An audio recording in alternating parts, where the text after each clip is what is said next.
But then the other story is how Taylor Swift, their special strategy is to get young people to vote, is to have her support him. Now, she evidently tweeted out support for him, and I saw the full screen this morning. I don't remember that. 2018, she went for the candidate, Phil Bredesen, against Marsha Blackburn. Marsha Blackburn felt that. She does have power. But it would be the single dumbest thing a mega superstar could ever do. Why would you tell half the country that you don't agree with them in this highly polarized time? You stay out of it. Hey, listen, I'm Taylor Swift. I like this guy. He happens to play football for a living. I'm on the stage a lot, selling out. That's it. I think it would be the craziest thing ever for her to do it. And Joe Biden's not worth it. I mean, my goodness. If you need Taylor Swift to get you another 4 years, that's how bad your first 4 years have been. You're done. You're finished. You're through. My God, if you want to watch the entire conservative media ecosystem meltdown, all you have to do is mention this 34-year-old pop star and they have a network-wide fainting spell. Now, for those fortunate enough not to traffic in the bowels of the right-wing media ecosystem, the new conspiracy theory on the right is that this is an NFL-wide coordinated scheme to have the Chiefs win the Super Bowl so that Taylor Swift has a platform to then use to endorse Joe Biden and deliver him the White House. Imagine jumping through all of those mental gymnastics, all because you're too deluded to accept the fact that maybe, just maybe, people don't want to vote for Republicans. Now, as for this clip, you gotta love how Brian Kilmeade offers a warning for Taylor Swift about getting involved in politics. Now look, I don't want to seem petty, but I'm pretty sure the world's biggest performing artist does not need career advice from Brian Kilmeade, who hosts a roundtable that's aired primarily in nursing homes and orthopedist waiting rooms.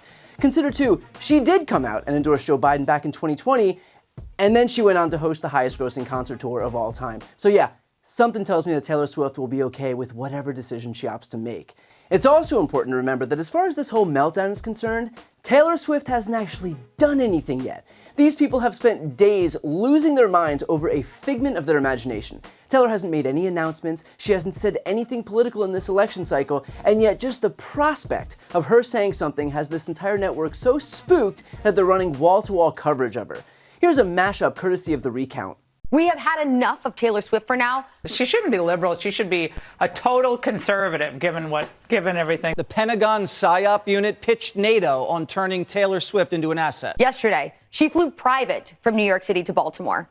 Yet she constantly talks about climate change. So just please don't believe everything Taylor Swift says. We're all begging you. I think she should just stick to her singing and let her love life be what it is. The New York Times just speculated she's a lesbian. A new poll shows 18% of voters are likely to vote for whichever candidate Taylor Swift endorses.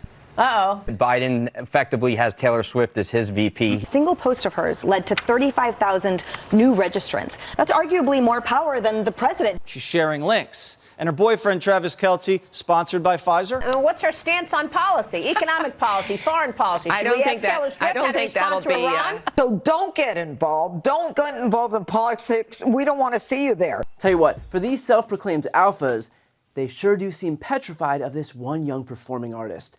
Now, if you're wondering where this fear comes from, it's not entirely irrational. In September of 2023, in honor of National Voter Registration Day, Taylor posted on Instagram, "I've been so lucky to see so many of you guys at my US shows recently. I've heard you raise your voices and I know how powerful they are. Make sure you're ready to use them in our elections this year." And she included a link to register at vote.org. That post helped facilitate what ultimately amounted to over 35,000 registrations, the most since 2020 and a 23% jump over last year. The number of 18-year-olds registered was more than double 2022. Vote.org reported a 1,226% jump in participation in the hour after her post, averaging 13,000 users every 30 minutes.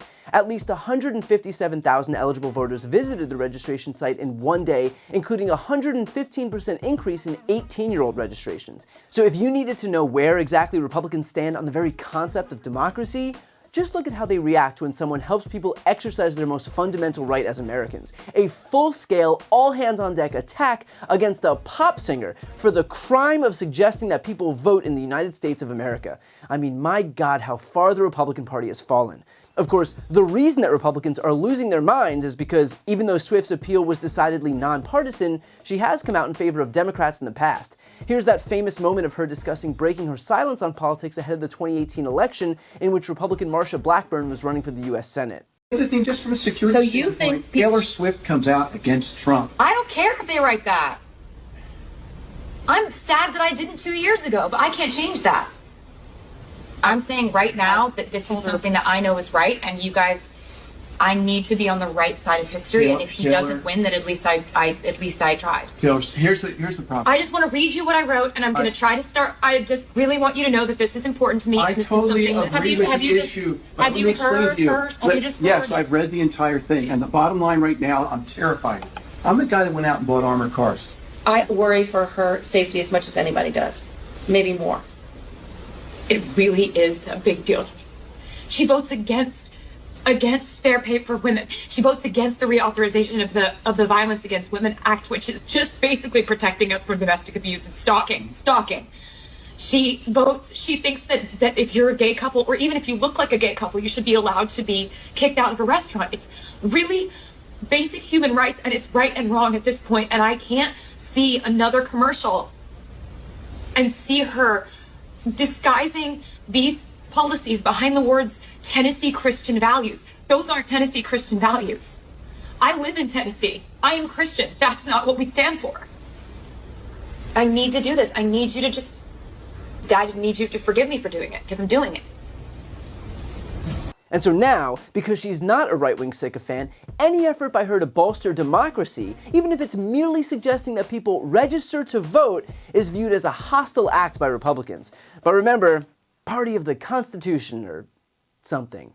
And let's be clear, this strategy of attacking the most popular stars in the world isn't new for the GOP. Ron DeSantis decided to wage war against Disney, not only an iconic and popular American brand, but his own state's biggest employer. Disney committed the cardinal sin of acknowledging the humanity of the LGBT community, and so DeSantis tried to install a hand-picked board to oversee Disney, which backfired when Disney used a loophole to strip the board of their power until 2053.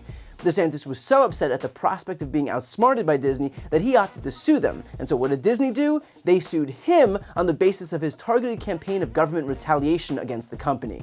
And just for good measure, they openly defied him by announcing they would host the world's largest LGBTQ conference in Florida. But hey, what could you expect from a guy whose ego was shattered by a cartoon mouse?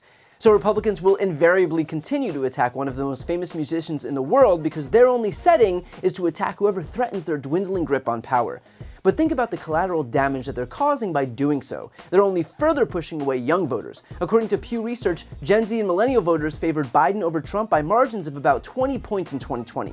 And their vote share is rising. Gen Z voters constituted 8% of the electorate, while millennials and Gen Xers made up 47% of 2020 voters. Meanwhile, after decades of constituting the majority of voters, baby boomers and members of the silent generation made up less than half of the electorate in 2020, 44%, falling below the 52% that they constituted in both 2016 and 2018. In other words, Republicans are doing their level best to abandon the fastest growing block of voters, while only doubling down on the fastest shrinking block of voters. And look, I'm no Stephen Hawking, but not sure that math exactly maths. With that said, if Republicans want to alienate young people, fine. If they want to alienate the fan base of the biggest pop star in America, fine. If they want to alienate the fan base of professional sports, fine. If they want to alienate anyone who doesn't pass their ideological purity tests, fine. It's not all of us who are going to suffer, it's them. And yet the fact is that they can't help themselves. At this point, the only thing the GOP stands for is its uncompromising desire for power and their willingness to destroy anyone who doesn't bend to their will. Their reaction to Taylor Swift for the crime of encouraging people to vote is a testament to exactly that. So hopefully people take this right-wing meltdown as a warning about what the GOP is willing to accept, which is total, undying fealty for their extreme, unpopular agenda and nothing more. Before you go, I need some help. Please subscribe to the channel and do your part to help grow the progressive media ecosystem. I don't do sponsorships or paid ads, I won't ask for money, but just subscribing to this channel goes a really long way, and it helps get the message out to more people. The subscribe button is right here on the screen. You can also subscribe to my Spanish language channel, which I made to reach those crucial Spanish-speaking voters. That link is on the screen too. And finally, if you want to listen to my audio podcast, you can follow that link as well. Thanks so much for watching.